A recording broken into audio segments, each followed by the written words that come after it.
Hello, I'm Donald McCauley, and welcome to this BMJ Leader Conversation, where we talk to the key opinion leaders in health and medicine around the world. Today we're in Australia, and I'm speaking to Professor Erwin Loh.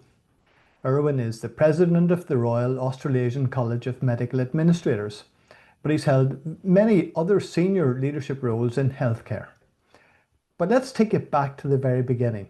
Let's take it back to school. Were there any hints of this future career when you were at school? No, I mean, when I was a child, I think what I wanted to do was to go to space. I wanted to be an astronaut. I kind of still want to do that, actually. Too old now, I think. Yeah, as a kid, I really had no ambition of doing anything in health. But as I grew older, I think that was when I started to develop an interest in a career where I could do something useful and help people. So you went to Melbourne Uni. Tell us about that.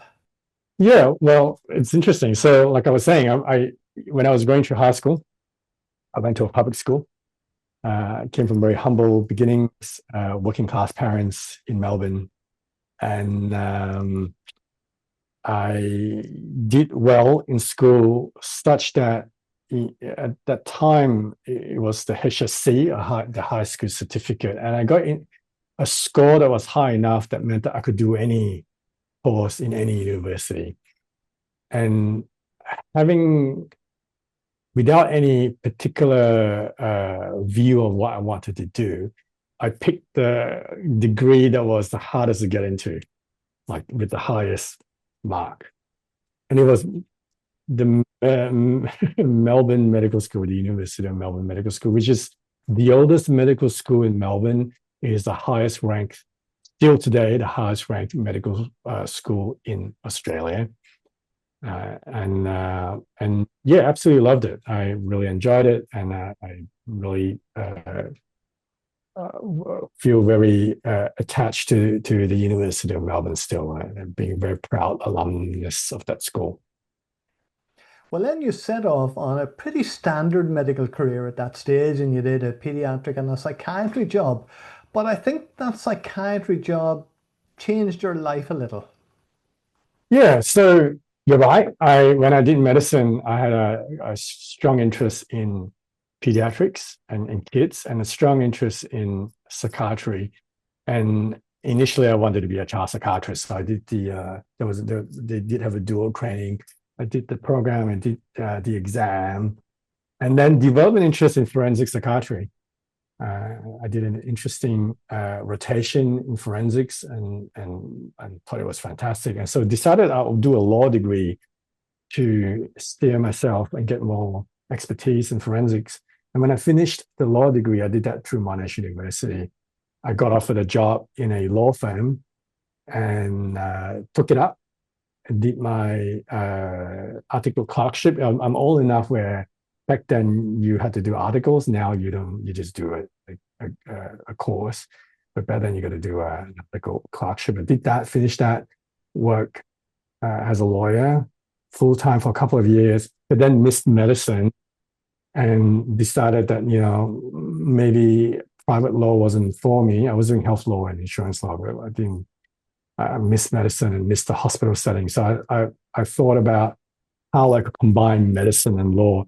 And then landed on medical leadership and management, because that in Australia, we're fortunate that there is a specialty college for that, Royal Australasian College of Medical Administrators, formed in 1961, one of the older colleges.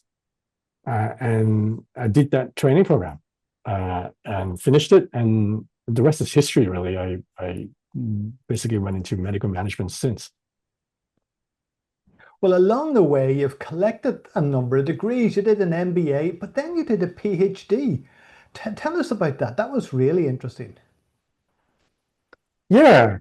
So, I mean, the way you put it, you collected degrees. I mean, I did medicine first and law. And then as I was doing the RACMA training, the Royal Australasian College of Medical Administrator training, I did, one of the requirements is you got to do a master's. So I did a MBA. And once you finish an MBA, to get your second master's is actually quite it's much easier because a lot of the subjects you get credit for. So I also did a Master's of Health Services Management.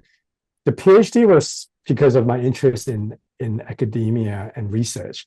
So at the time, even today, health leadership and management is really relatively an under-researched area. I think there is a lot of research around management science. There's a lot of research with basic clinical sciences, but in terms of management and leadership in healthcare, it's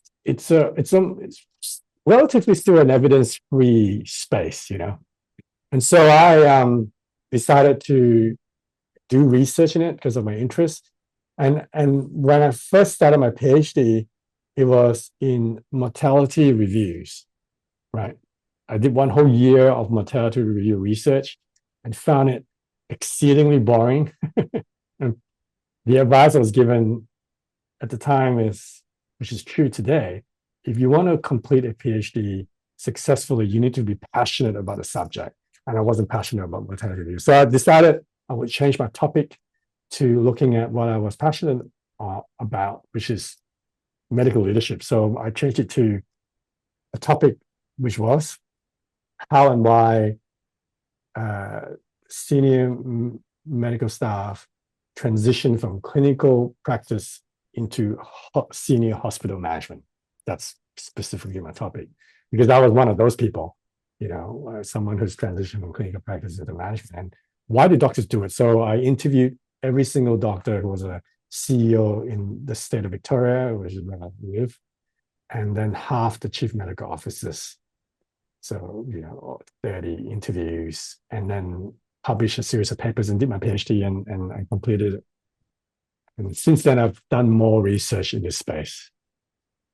Let me take you back, because rather than go through your various jobs along the way, I'm really interested in those milestones that you learned along the way. And I've heard you speak about the huge difference between the culture of medicine and the culture of law. Talk to us a little bit about that. One of the advantages of doing different studies is you learn different ways of thinking. There are different logic models within the different industries. So in medicine, doctors are trained to take a history, do an examination, do a series of investigations, and then very quickly come up with some differential diagnosis and potential treatments. So they formulate really, really quickly. So doctors are used to a very short timeline of thought and action. Problem, thinking of the problem, causes, and then a solution. And medicine is highly scientific. It's factual, it's logical, it's rational, and there's a kind of absolute truth to it. Like it's either a yes or a no, like it's science, right? Law, on the other hand, when I did law, it taught me how to think quite differently. Law has a very systematic way of writing about things, of looking at past cases and precedents.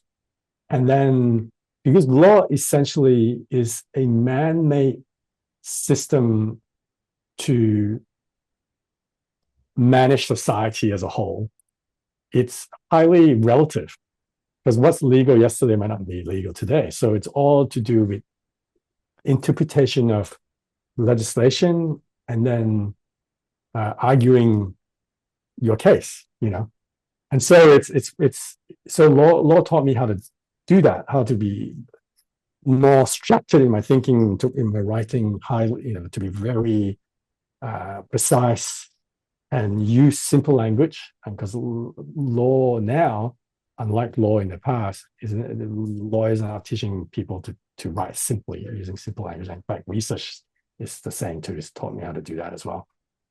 To argue, in a logical manner and use evidence to do so. So that's the difference, really.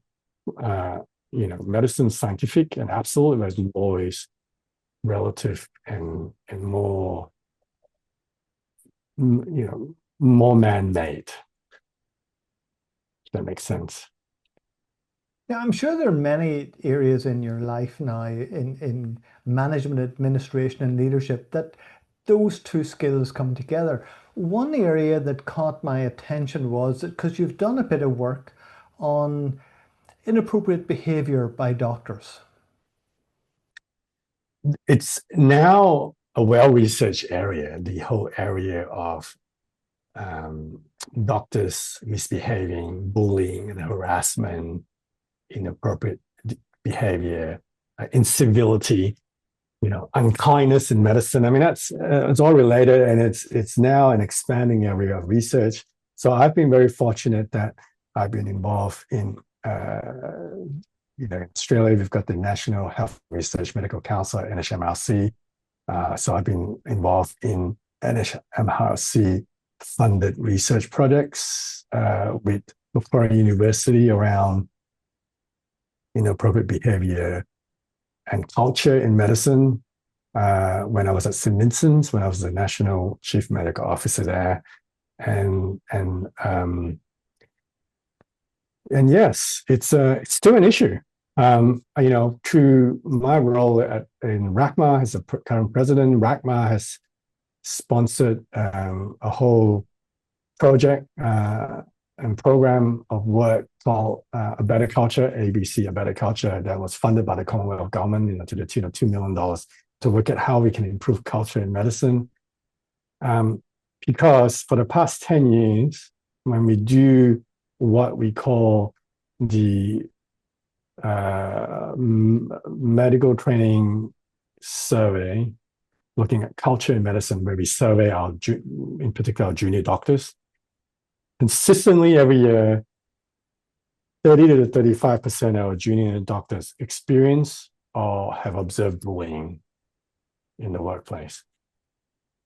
And, going back 8 years now, when we had in Australia a whole Royal Commission into health and, into healthcare bullying, and the Royal College of Surgeons here had an expert advisory group looking at bullying, and they developed this program called Operating with Respect, and they did a lot of work on it. And then we've done that better culture work over the past 2 years. We have not shifted the dial. For whatever reason, last year, same thing, a third of our junior doctors experienced or observed bullying in the workplace. So we haven't shifted the dial. And so it's this intractable issue in medicine. And we've always said, it's going to take a generational shift. The next generation will be better, but it hasn't happened. So I've written a paper published in the MJ Insights, it's the Medical Journal of Australia, the Insights magazine. I've published it there, talking about my view is that there is a culture of unkindness that is passed down from generation to generation through the training system and through just how we deal with one another. But then the system is also unkind. I wrote this whole system about systematic and structural unkindness within health. The system is unkind. The way we work our junior doctors, the way we roster them, the way the whole system is structured is a bit unkind. I mean, whether it's not personal, it's just a system, right? It's just as we have structural and systematic bias and discrimination, we have systematic unkindness, and we need to deal with that as well as a system. So yeah, no, that's what I'll say about inappropriate behavior. It is an issue. We have gone through a now in the modern health setting, there is zero tolerance. For me, going back 15 years ago, I've fired senior doctors for bullying. I've just removed them from the workplace. I've just fired them because there's zero tolerance. Despite that, there is still this whole sense by the junior doctors that there is unkindness and bullying, and we need to kind of drill down into that and see how we can fix that. So in that context of looking at changing that culture and leadership, how do you see that? How do you teach that leadership? Yeah, look, leadership is about being. It's less about doing and more about being, right? This is a cliche, right? And so teaching leadership, you can teach the principles and concepts. So the model that I teach at the postgraduate and also undergraduate level at university and at the college level is the servant leadership model. So I teach using, Kenneth Greenleaf's kind of 1970, based on his 1970 paper, but, it's expanded since, on leadership is about serving and servanthood. You serve your team leaders so that they can serve the team members in order to serve the customers, in our case, the patients and families and the public. And if you use that model, then leadership is about service. So how do you serve, equip, and inspire and be authentic in your service? And it's about role modeling an example. Right? So you got to, as a leader, to teach it, your best way to do it is role model the right attitudes, the right behavior. Right? So that's one way of doing it. And leadership, then you can, ultimately, there is a sense, I think you can teach management, but you can't really teach leadership. You gotta learn it on the job. It's role model. You learn leadership through followership. It's ultimately by learning from the good leaders, you learn that you can do it. You can teach management, and I think both concepts are inextricably linked, obviously. But yeah, that's why I would say is that you can kind of teach the principles of leadership, but ultimately you got to kind of do it and be a good leader. So you've spoken indeed about your own philosophy of servant leadership, but Yeah. you've also said that leadership must evolve and we need a new model for leadership. Yeah, I mean, leadership, I guess in one sense, leadership has evolved and continues to evolve, right? I mean, if you look at leadership theory, it's evolved quite a lot since the turn of the century, right? From the great man theory, we've moved to transactional leadership, behavioral trait leadership. We've gone to transformational leadership. Now and it's practical too. I mean, servant leadership goes all the way to the Bible and Jesus, talking about the first should be last should be first, and all of that. So none of it is new in one sense, because authentic leadership, servant leadership, transformational leadership, all kind of link. Jim Collins wrote about the level 5 leadership. So they're all kind of similar. I think the evolution of leadership in health really is that there's this appreciation now that, and well and truly in place, that in health, traditionally leaders were the kind of authoritarian, great clinicians who then end up being leaders. But we now know leadership is beyond that now, right? There are a lot more skills. The soft skills of leadership is actually more important than hard skills, and that's where your strengths are. And so it's I think that evolution has already happened, and it's more giving the health leaders today and of the future the equipping and the training, giving them the proper role modeling, the coaching, so that they can reach the potential as effective leaders. And it's about effectiveness. There are plenty of health leaders out there. Some of them do a reasonably good job, but to maximize the potential and be completely effective, they need to learn all about leading people. Right? You can manage things. Again, it's all cliches. You can manage things. You can manage budget. You can't really manage people. You got to lead them. Well, let's talk about something slightly different now, because you're a member of the Association of Professional Futurists. Yeah. So tell us about the future. Oh yeah. So look, this is basically a hobby bit, the hobby side of my life, right? I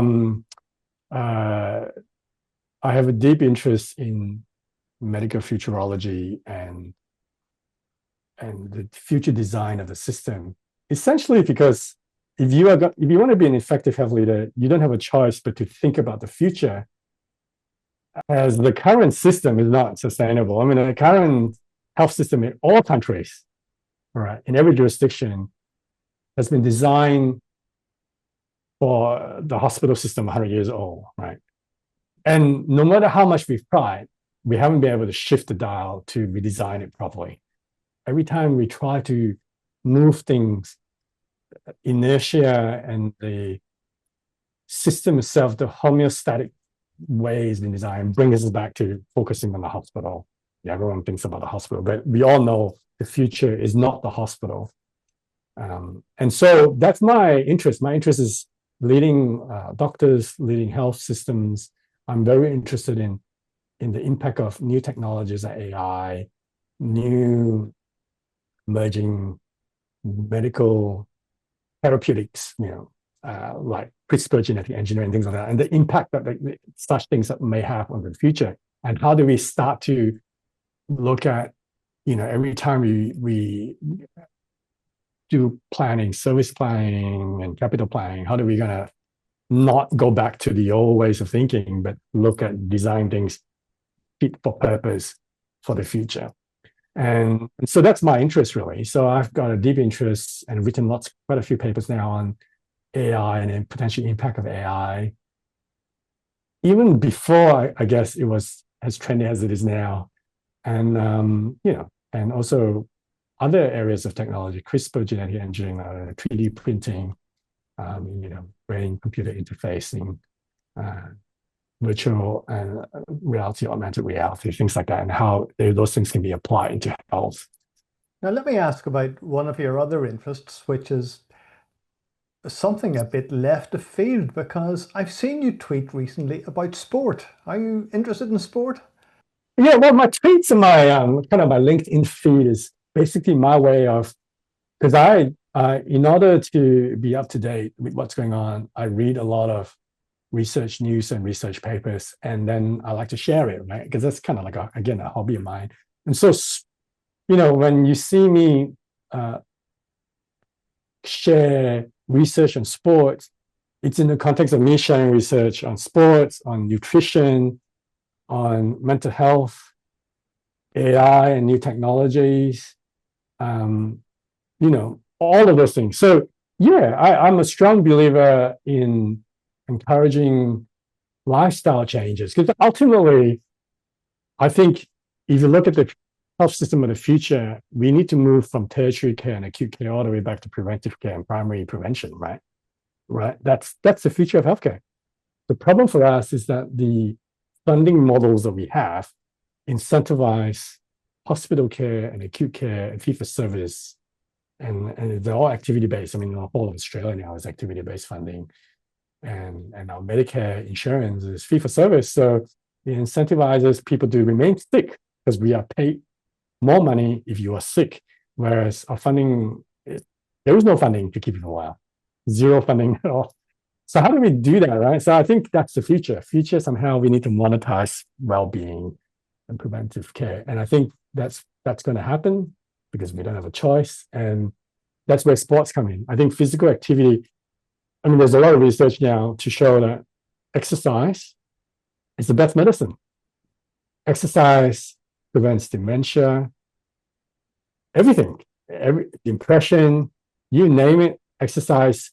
Somehow there is this secret ingredient in exercise, probably a whole bunch of neurotransmitters and hormones and muscle, byproducts that does magic. And they're finding it, actually. There's a lot of research now. The drug companies now are trying to find the chemical that exercises generate so that they can basically trademark it and make it into a drug to sell. So I think, yes, I've been sharing a lot about physical activity and nutrition and the gut microbiome. So finally, let me bring you back to your own, let's call it mission, because you've alluded to it earlier, because I believe religion is an important part of your life. And one of the things you've said is you've encouraged people to go and make a difference. The true leader is the leader who wants to make an impact and leave a lasting legacy on the world to make it better than it was before you even existed. So, and the only way to really do it ultimately is making change in people's lives. It's really the people that really matter ultimately, right? So how do you make people's lives better? How do you change them for the better. So the two ways, right? One, individual impact. So you do your best to raise up the next generation of leaders. You coach them, you identify potential leaders. But the ultimate goal and key performance indicator of success for a leader is developing the next generation of leaders that are better than you. And then secondly, besides individual impact one-on-one, you try to change the system for the better, so the impact on populations of people, right? So that's what I strongly believe in. I think all health leaders should be thinking in those terms, and that's what I've tried to do, right, in my career, and this is what I'm trying to do in all the things that I'm involved in so far. As president of RACMA, but also in my day-to-day job. Erwin, thank you very much for sharing so much of your life, your philosophy, your many different roles. It's just been a pleasure. Thank you very much indeed.